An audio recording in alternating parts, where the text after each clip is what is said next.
সময় এসেছে সাজাতে হবে এই দিনের বাগান। শুধু হেলায় খেলায় যেন কেটে না যায় সম্ভাবনার ক্ষণ। আজ সময় এসেছে সাজাতে হবে এই দিনের বাগান। শুধু হেলায় খেলায় যেন কেটে না যায় সম্ভাবনার ক্ষণ। আলহামদুলিল্লাহি রাব্বিল আলামিন ওয়াসসালাতু ওয়াসসালামু আলা রাসূলিহিল কারীম ওয়া আলা আলিহি ওয়া সাহবিহি আজমাইন।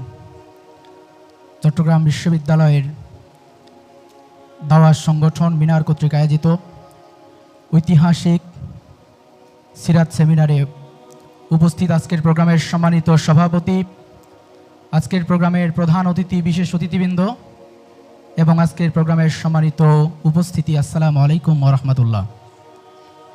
আজকের প্রোগ্রামে এখানে যারা বসে আছেন সকলে আমার শিক্ষক। আমার সামনে, আমার পাশে, আমার শিক্ষকদের সামনে বক্তব্য দেওয়ার মতো যোগ্যতা আমি এখনো অর্জন করতে পারিনি।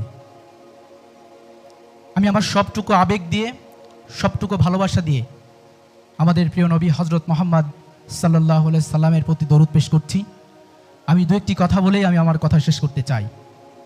আল্লাহ রাব্বুল আলামিন পবিত্র কুরআনুল কারীমের মধ্যে সূরা আহজাবের 46 নম্বর আয়াতের মধ্যে বলেছেন, আল্লাহ রাসূলকে সম্বোধন করেছেন সিরাজাম মুনির, প্রজ্বলিত আলোক শিখা। এটি এমন একটি আলোক শিখা যে আলোক শিখা সেই আয়ামে জাহিলিয়াতকে পুড়িয়ে ছারখার করে দিয়েছিল। আল্লাহ রাব্বুল আলামিন এটাকে কোনো আলো বলেননি, এটা কোনো সাধারণ জ্যোতি নয়, এটা এমন কোনো আলো নয় যে আলো দ্বারা মানুষ শুধু রাস্তা দেখবে, বরং এমন প্রজ্বলিত শিখা যেই শিখাকে যদি নিভিয়ে দিতে কেউ চায় সেই শিখা বারবার দাও দাও করে জ্বলে উঠবে। সেই তৎকালীন সময়ে আরবে যে আয়ামে জাহিলিয়াত ছিল, আরবে যে কুসংস্কার ছিল, সব কিছু ভেদ করে সেখানে ইসলামকে সুপ্রতিষ্ঠিত করার জন্য দাও দাও করে জ্বলে উঠেছিলেন আল্লাহ রাসূল সাল্লাল্লাহু আলাইহি সাল্লাম, যে বাণী আল্লাহর পেশ করেছিলেন সেই বাণীগুলো। আমরা যদি আজকে লক্ষ্য করি, আল্লাহ রাসূল সাল্লাল্লাহু আলাইহি সাল্লাম তার কাছে যারা ঈমান গ্রহণ করেছিলেন, হযরত বিলাল রাদিয়াল্লাহু আনহু, হযরত খাব্বাব খুবাইব রাদিয়াল্লাহু আনহু, তাদের জীবনী যদি আমরা দেখি, আল্লাহ রাসূলের সামনে যে কৃতদাসটি এসেছিলেন, দাঁড়িয়েছেন, যার কোনো সম্বল নেই, যার ভালো জামা ছিল না, যার পরনে ভালো কাপড় ছিল না, তিনি যখন আল্লাহ রাসূলের সান্নিধ্যে আসলেন সেই মানুষটি হয়ে উঠেছিলেন একজন সোনার মানুষ হয়ে উঠেছিলেন। সেই মানুষটি কেবলমাত্র তখন কৃতদাস থেকে আল্লাহ রাসূলের এই যে ইসলাম, সেই ইসলাম গ্রহণ করার মাধ্যমে কেবল মদিনায় ছিলেন না, ওই মানুষগুলো সিরিয়ার প্রেসিডেন্ট হয়েছিলেন, ওই মানুষগুলো বসরার গভর্নর হয়েছিলেন, ওই মানুষগুলো সারা পৃথিবীতে নেতৃত্ব দিয়েছিলেন কেবলমাত্র কিছুদিন ব্যবধানেই। আল্লাহ রাসূল এমনভাবে প্রজ্বলিত হয়েছিলেন, তার জাদুকরী যে বক্তব্য, তার জাদুকরী কথা, কোরআনের যে ভাষা পরিভাষা মানুষ কেমনভাবে বিমোহিত করেছিল, পুরো জাতি পরিবর্তন হয়ে গিয়েছিল। সম্মানিত উপস্থিতি, আমরা লক্ষ্য করেছি আজকে যদি আমরা দেখি পৃথিবীর বিভিন্ন প্রান্তে এখন পর্যন্ত ইসলাম এবং ইসলামী আন্দোলনের কাজ যেভাবে চলছে, পৃথিবীতে যারা সুখ আর শান্তির কথা বলে বিভিন্ন তন্ত্র মন্ত্র প্রতিষ্ঠা করার জন্য মানুষের সামনে স্লোগান দিয়েছিল, তারা কিন্তু কবরে যাওয়ার সাথে সাথে তাদের ইজমগুলোও কবরে চলে গেছে। আপনি যদি বলেন সমাজতন্ত্র, মানুষকে বলেছিল সমাজতন্ত্রের মাধ্যমে তারা সামাজিক ন্যায় বিচার প্রতিষ্ঠিত করবে, কিন্তু প্রতিষ্ঠিত করতে পারেনি। তারা বলেছিল কমিউনিজমের মাধ্যমে মানুষের অধিকার প্রতিষ্ঠিত করবে, কিন্তু প্রতিষ্ঠিত করতে পারেনি। আপনি যদি বলেন পুঁজিতন্ত্র, সমাজতন্ত্র, ধনতন্ত্রের মাধ্যমে যারা তাদের এই অর্থ ব্যবস্থাকে পরিবর্তন করে চেয়েছিল ন্যায়সঙ্গত অর্থ ব্যবস্থা প্রতিষ্ঠিত করবে, কিন্তু তারা তা করতে পারেনি। বরঞ্চ তারা প্রতিষ্ঠিত করেছে এমন কিছু, যা কিছু বুর্জোয়া শ্রেণী তৈরি করেছে। তারা এমন কিছু জিনিস তৈরি করেছে যার মাধ্যমে সমাজে যারা ধনী ছিল আরো ধনী হয়েছে, যারা গরিব ছিল তারা আরো বেশি প্রলেতারিয়েট হয়েছে। আমরা লক্ষ্য করেছি তাদের সবচেয়ে বড় উপহার দিয়েছে পৃথিবীকে দুইটি বিশ্বযুদ্ধ তারা উপহার দিয়েছে। ভাই ভাইয়ের বুকে গুলি চালিয়েছে, একটি জাতি আর একটি জাতির বুকে গুলি চালিয়েছে, সাম্প্রদায়িক দাঙ্গা বাঁধিয়ে একটি জাতিকে আরেকটি জাতির মাধ্যমে নিশ্চিহ্ন করার ষড়যন্ত্র করা হয়েছে। এই ছিল এই তন্ত্রমন্ত্রের যে ফলাফল, সেই ফলাফল ছিল। সম্মানিত উপস্থিতি, আমরা যদি লক্ষ্য করি আল্লাহ রাসূল সাল্লাল্লাহু আলাইহি সাল্লামের জীবনে ঠিক যেমনিভাবে বিভিন্ন পরীক্ষা এসেছিল, আল্লাহ রাসূল সাল্লাল্লাহু আলাইহি সাল্লামের জীবনের সবচেয়ে গুরুত্বপূর্ণ পরীক্ষার মধ্যে একটি ছিল শিহাবে আবু তালিব। আল্লাহ রাসূল সাল্লাল্লাহু আলাইহি সাল্লাম এবং তার সাহাবীদের যখন অবরুদ্ধ করে রাখা হয়েছিল, অবরোধ করে রাখা হয়েছিল, খাবারের সামান্য পানি নেই, সন্তানকে বুকে নিয়ে মা কান্না করছে, হাহাকার করছে, কুরাইশবাসীর সামনে তার সন্তানকে তুলে ধরে বলছে আমার সন্তানের জন্য একটু পানি দরকার। সামান্য পানির প্রয়োজন মেটাতে পারেনি মার সন্তান, সেখানেই ইন্তেকাল করেছেন।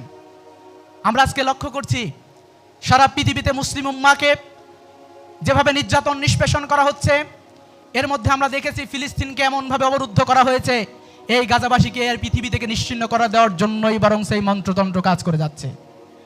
আমরা লক্ষ্য করেছি তারা একজন সন্তানকে কিভাবে হত্যা করার জন্য মৃত্যুর দিকে ঠেলে দিচ্ছে। মা তার সন্তানের জন্য পানি পানি করে চিৎকার করছে, কিন্তু কোথাও গাজায় পানি নেই। বাবা তার সন্তানের জন্য এক মুঠো খাবারের জন্য ছুটে বেড়াচ্ছে, কিন্তু কোথাও এক মুঠো খাবার খুঁজে পাওয়া যাচ্ছে না। সম্মানিত উপস্থিতি, এই পৃথিবী আমাদেরকে ইসলাম থেকে দূরে নিয়ে যে তন্ত্রমন্ত্র প্রতিষ্ঠিত করার চেষ্টা করেছে, এর মাধ্যমে বরঞ্চ বিভিন্ন সম্প্রদায়, বিভিন্ন জাতিগোষ্ঠী, বিভিন্ন ধর্মের মানুষের নির্যাতন এবং নিষ্পেষণের যে শিকার হয়েছে তাই আমরা লক্ষ্য করেছি।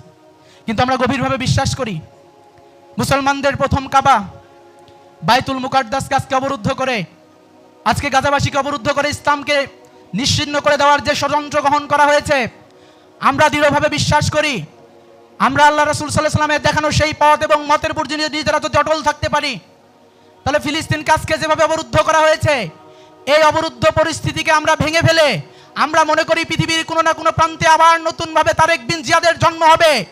আমরা বিশ্বাস করি পৃথিবীর কোনো না কোনো প্রান্তে আবার সেই স্পেন বিজয়ী বিভিন্ন বীর সেনানীদের জন্ম হবে। আমরা বিশ্বাস করি ফিলিস্তিন আবার সালাউদ্দিন আইয়ুবীরা জেগে উঠবে। আমরা বিশ্বাস করি নয়া পৃথিবী গড়ার জন্য মুসলিম যুবকরা আবার জেগে উঠবে ইনশাআল্লাহ। আমি শুধু উদাহরণ প্রমাণ রাখতে চাই, বাতিল শক্তি যেখানে দেখছে ইসলামকে শেষ করে দিবে, কিন্তু আমরা আমাদের ইমানের জোরে আমরা মনে করি আমাদের নাকে যে ঘ্রাণ আসছে তা হচ্ছে ইসলাম বিজয়ের ঘ্রাণ।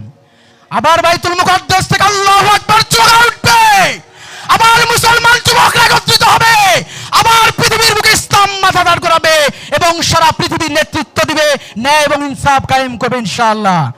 সম্মানিত উপস্থিতি, সবাইকে উদারত আহ্বান রাখতে চাই, আমরা যে ধর্মেরই হই, আমরা ইসলামকে যদি পড়ি, আমার মনে হয় ইসলামের যে সুমহান বাণী, এই বাণী আমাকে বিমোহিত করতে বাধ্য। আমরা যদি মুসলমান হই, আমাদের সবচেয়ে বড় দায়িত্ব হলো আল্লাহ রাসূল সাল্লাল্লাহু আলাইহি ওয়াসাল্লাম যে জীবনযাপন করেছেন, সেই জীবনযাপন যেন আমাদের জীবনে আমরা সুন্দরভাবে গ্রহণ করে আমরা নিজেরা জীবনযাপন করতে পারি। আমরা যে কথাগুলো বলেছি, আল্লাহ রাব্বুল আলামিন আমাকে এবং আমাদের সকলকে ব্যক্তিগত জীবনে বাস্তবায়ন করার তৌফিক দান করুন। আসসালামু আলাইকুম।